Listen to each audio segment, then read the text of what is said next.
शुरुआत में हम देखते हैं कि जैसे ही युआन आगे येलो की तरफ बढ़ रही थी तो वहाँ पर मौजूद सभी स्टूडेंट उसे देखने के साथ काफ़ी ज़्यादा हैरान थे और थोड़े से डरे हुए भी थे।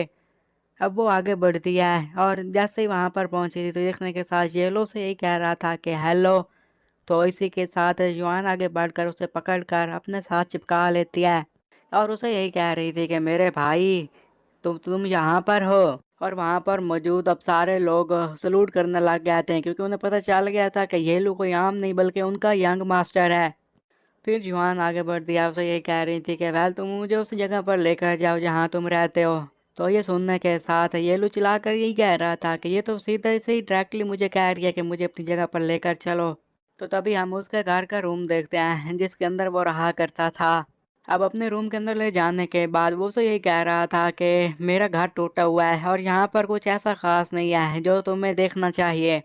आप एक ग्रैंड मास्टर हैं, अगर आप यहाँ पर रहना चाहती हैं तो ठीक है, आप यहाँ पर एक रात के लिए रुक सकती हैं और मैं उस रात के चार्ज भी नहीं करूँगा। तो ये सब कुछ देखने के साथ वो रूम का मुआयना कर दिया, फिर उसे यही कह रही थी कि ये ध्यान कहाँ दफ़ा हो गया। ये असल में ये उसका डैड था। तो ये देखने के साथ वहाँ पर बैठा हुआ यूलू जैसे ही बता रहा था कि मेरे डैड कई अर्से पहले चले गए और उन्होंने पीछे कोई ट्रेस भी नहीं छोड़ा। तो ये सब कुछ देखने के साथ युआन से ये कह रही थी कि तुम और मैं हाफ ब्रदर और हाफ सिस्टर वाला रिश्ता है, लेकिन मैं इस बात को हमेशा से याद रखूंगी और मैं तुम्हें बुली नहीं होने दूंगी। आखिर हमारा कोई ना कोई तो रिश्ता ज़रूर है। अगर तुम चाहो तो तुम मेरे साथ दाचू वापस आ सकते हो और वहाँ पर मैं तुम्हारी प्रोटेक्शन की फुल हिफाजत करूँगी। तो ये सब कुछ देखने के साथ वहाँ पर बैठा हुआ यूलू से ये कह रहा था कि अच्छा तो तुम स्ट्रांग हो तो तुम मेरी हिफाजत करोगी, भला ये कैसे हो सकता है। तो इतने में हम देखते हैं कि अब जवान तेजी से उसकी साइड पर आ गई थी और फिर वो उसे अपनी पावर शो करवाने लग गई थी। वो उसे वो पावर दिखा रही थी जो उसके पास थी। वो इसी दौरान ज़मीन पर 5 विधे मारते जिसकी वजह से ज़मीन में सुराख हो गया था। लेकिन वहाँ पर बैठा हुआ येलू जल्दी से हवा में उड़ जाता ताकि वो उस अटैक से बच सके। और फिर उसके सर पर हाथ रख कर ये कह रहा था कि हाँ आप बताओ तुम कैसे हो। और फिर वो नीचे उतर कर उसे ये कह रहा था कि देखा मेरे पास कितनी ज़्यादा पावर है, तुम्हें अब भी लगता है कि मुझे तुम्हारी प्रोटेक्शन की ज़रूरत है। तो ये सब कुछ देखने के साथ जवान उसे ये कह रही थी कि मुझे लगा तुम वीक हो गए, लेकिन सच में तुम तो काफ़ी ज़्यादा स्ट्रांग हो। और फिर अपने मन ही मन में यही कह रही थी कि वेल मुझे तो जैसा बताया गया था कि ये 10 साल से कोई कल्टीवेशन नहीं कर रहा, भला ये इतना ज़्यादा स्ट्रांग कैसे हो सकता है, ये सच में एक टेरिबल बात है।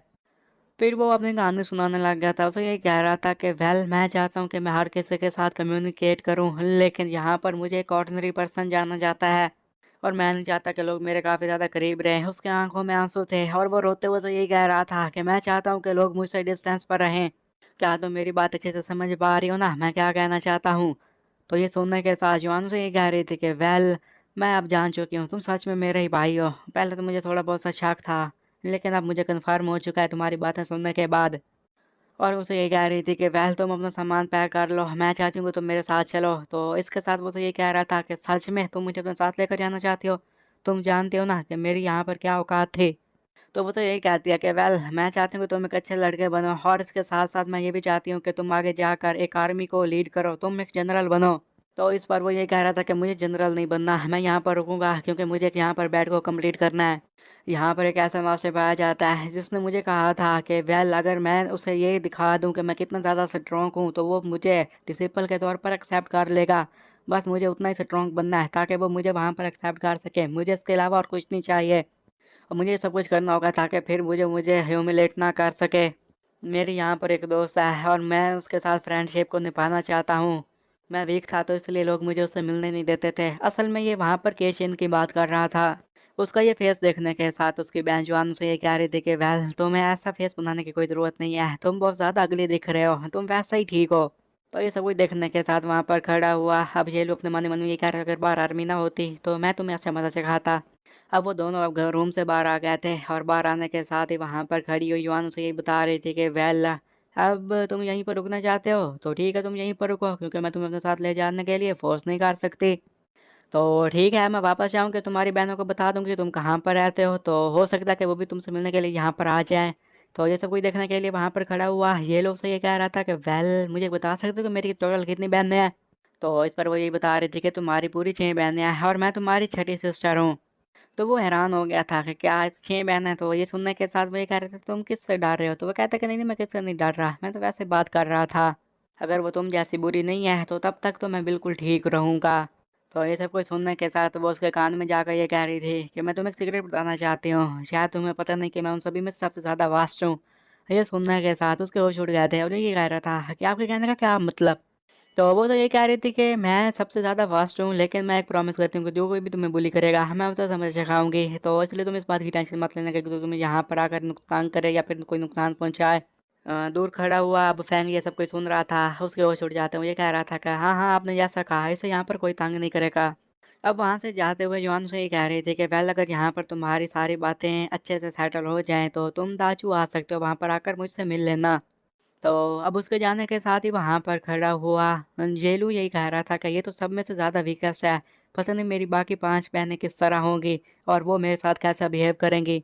अब उसके जाने के बाद वहाँ पर खड़ा हुआ फेंगो से ये कह रहा था कि ये लो लगता है कि तुम्हारी बहन सच में एक मास्टर है। मुझे नहीं पता था इसके बारे में और मुझे भी ये भी नहीं पता कि तुम मेरे पीक पे आओगे। हो सकता है कि वहाँ पर हम अपनी मिसअंडरस्टैंडिंग को दूर कर सकें।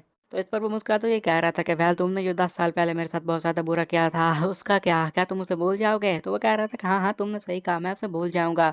फिर वहाँ पर खड़ा हुआ जेलू अपनी शेप को चेंज कर लेता है और ड्रॉनी की शक्ल बनाकर उसे ये कह रहा था कि वेल जो कुछ मेरा बुरा चाहता है, मैं उसे 100 बार जमा करके उसे वापस लौटाता हूँ। क्या तुम मेरी बात समझ रहे हो ना? ये तो सिर्फ़ अभी शुरुआत है, आगे देखो मैं तुम्हारे साथ करता हूँ क्या। फिर वहाँ से जाते हुए ये कह रहा था कि मुझे तुम्हारी पार्टी में जाने की कोई ज़रूरत नहीं है। मुझे अमीर लोगों के साथ बैठने की कोई ज़रूरत नहीं है। मुझे जो मिल जाता है मेरे लिए वही अच्छा है। मेरा ये टूटा हुआ घर ही मेरे लिए काफ़ी ज़्यादा कंफर्टेबल है। तो अब हम नेक्स्ट सीन देखते हैं जहाँ पर फैन की जगह पर खड़ा हुआ था तभी उसका प्रिंसिपल ही आ जाता है और वो उसे ये कह रहा था कि आपने मुझे यहाँ पर बुलाया, क्या कोई काम था? क्या कोई जल्दी का काम था? मुझे बताइए मेरे मास्टर। तो इस पर फेंग उसे यही बता रहा था कि ली मैं यहाँ पर तुमसे येलो के बारे में बात करने के लिए आया हूँ। अगर उसका मैटर जल्दी न सुलझाया गया तो हमारे लिए काफ़ी ज़्यादा मुश्किलात बढ़ सकती हैं। उसे जल्द ही जल्द निपटाना होगा। तो इस पर ली उसे ये कह रहा था कि मैंने सुना कि उसकी बहन का बैकग्राउंड बहुत ही अच्छा है, तो इसलिए उसे निपटाना इतना भी आसान नहीं होने वाला। तो ये सब कुछ देखने के साथ फैंग गुस्सा करके उसे ये कह रहा था कि अच्छा तो तुम्हें हमारी बेइज्जती का कोई परवाह नहीं है। तो ये सब कुछ देखने के साथ ली मुस्कुराते हुए ये कह रहा था कि लगता है कि आपने मुझे अच्छे वक़्त पे बुलाया क्योंकि मेरे कुछ दोस्त यहाँ पर आए हुए हैं और वो एक केव में हैं। क्यों ना मैं उन्हें यहाँ पर बुलाऊँ और वो वहाँ आकर ये लोग का काम निपटा सकते हैं। ये बात सुनने के साथ फैंग उससे ये कह रहा था कि तुम जिस केव की बात कर रहे हो जिसमें तुम्हारे दोस्त आए हुए हैं उसमें तो घोस्ट और बीस्ट रहते हैं ना? क्या उन्हें वहाँ जाने से डर नहीं लगता? क्या उन्हें डर नहीं लगता कि उन्हें वहाँ पर कोई नुकसान पहुँच सकता है? तो तभी हम दूसरी तरफ का सीन देखते हैं जहाँ पर ली के दोस्त सब उस केव में जा चुके थे और वहाँ पर काफ़ी कीड़े-मकोड़े भी थे जिन्हें आप घोस्ट और बीस्ट कह सकते हैं और वो उन्हें मार रहे थे। तो इसी के साथ हम देखते हैं कि ये एपिसोड भी यहीं पर ख़त्म हो जाता है।